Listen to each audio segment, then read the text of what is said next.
ಇದು ಹೇಳ್ತೀನಿ ಕೇಳ್ರಿ, ಏನಕ್ಕೆ ಅಂತಂದರೆ ಯಾರ ಹತ್ರ ಅಷ್ಟು ಬೇಗ ನಾನು ಸೋಲಲ್ಲ. ತುಂಬ ಕ್ಯಾಲ್ಕುಲೇಟ್ ಮಾಡ್ತೀನಿ ನಾನು. ಆ್ಯಕ್ಚುಲಿ ಒಳಗಡೆ ಬರ್ತಾ ಬೇಡಪ್ಪ ನೀವು ಅಲ್ಲೇ ಇರಿ, ನಾವು ಎಲ್ಲೇ ಇರ್ತೀವಿ, ಬೇಡವೇ ಬೇಡ. ಯಾಕೆಂದರೆ ಆಗಲ್ವಲ್ಲ. ಯಾಕಂದರೆ ನಮ್ದು ಏಕ್ ಮಾಡಿ ದೋತು ಕೂಡ ಅಲ್ಲೇ ಹೇಳ್ಬಿಟ್ಟು ಅಲ್ಲೇ ಹೋಗ್ಬಿಟ್ಟಿರ್ತೀವಿ ನಾವು.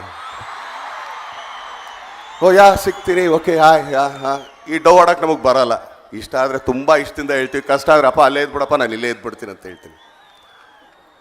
ಏನಕ್ಕೆ ಅವ್ರ ಮೇಲೆ ಅಷ್ಟೊಂದು ಪ್ರೀತಿ ನಾನು ತೋರಿಸ್ತೀನಿ ಅಂತಂದರೆ, ಇವತ್ತವರೆಗೂ ಒಂದೇ ಒಂದು ದಿನ ತನಗೋಸ್ಕರ ಯಾವುದೇ ಕಾರಣಕ್ಕೂ ಯಾವುದೇ ಒಂದು ಫಂಕ್ಷನ್ಗೂ ಕರೆದಿಲ್ಲ ಅವರು. ಇದು ಹೇಳ್ಬೇಕು ನಾನು. ಆ್ಯಕ್ಚುಲಿ ಇವತ್ತು ಪಬ್ಲಿಕಲ್ಲಿ ಹೇಳ್ಬೇಕಿದ್ದೀನ. ಅವ್ರು ಏನೇ ಕರೆದಿದ್ರು ಕೂಡ ಅವ್ರಿಗೆ ತುಂಬ ಪ್ರೀತಿ ಆದವ್ರದ್ದು ಏನಾದ್ರು ಒಂದು ಫಂಕ್ಷನಿಗೆ. ಒಂದ್ಸಲಿ ರಾಮನಗರದಲ್ಲಿ ಯಾವುದೋ ಒಂದು ಆಂಜನೇಯನ ದೇವಸ್ಥಾನ ಓಪನಿಂಗ್, ಎಡಪಾಲಿಗೆ ಹೋಗೋಣ, ಓಕೆ ಬಾಯ್. ಇಲ್ಲೇನೋ ಫಂಕ್ಷನ್ ನಡಿಯಲ್ಗೋಣ, ಓಕೆ ಬಾಯ್.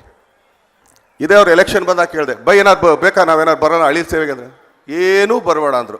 ಅವತ್ತೇ ಗೊತ್ತಾಗೋಯ್ತು, ಯಾಕಂದರೆ ಅವ್ರು ಅದಕ್ಕೆಲ್ಲ ನನ್ನ ಜೊತೆಗೆ ಇಲ್ಲವೇ ಇಲ್ಲ ಅಂತೇಳಿ. ಯಾಕಂದರೆ ನಾವು ತುಂಬ ಜನ ಕ್ಯಾಂಪೇನ್ಗಳು ಮಾಡಿದ್ದೀವಿ. ಅವ್ರು ಗೆದ್ದ ಮೇಲೋ ಅಥವಾ ಸೋತ ಮೇಲೋ ಆಮೇಲೆ ನಮ್ಮ ನಿಂತು ಕೂಡ ತಿರುಗಿ ನೋಡದೇ ಇರೋರು. ಅವರು ಒಂದೇ ಒಂದಿನ ನಾನು ಯಾವುದೇ ಕ್ಯಾಂಪೇನಿಂಗ್ ಮಾಡಿಲ್ಲ, ಅವ್ರು ಯಾವುದೇ ಒಂದು ರಾಜಕೀಯದ ಕೆಲಸಕ್ಕೆ ನಾನು ಹೋಗಲಿಲ್ಲ. ಆದರೆ ಎಷ್ಟು ಜನನ ನನ್ನ ಹತ್ರ ಏನಾದ್ರು ಬಂದು ಅಲ್ಲ ನನ್ನ ಕೈ ಎಟಕಿಸ್ದೇ ಇದ್ದಾಗ, ಅದು ಆಪ್ರೇಷನ್ಗಳಾಗ್ಬೋದು, ಎಜುಕೇಷನ್ ಆಗ್ಬೋದು. ಎಜುಕೇಷನಲ್ಲಿ ನಿಜವಾಗ್ಲೂ ಎತ್ತಿದ ಕೈಯವರು. ನ್ಯೂಸ್ ಫಸ್ಟ್ ನಿರ್ಭೀತಿಯಿಂದ ನಿಮ್ಮ ಪರವಾಗಿ.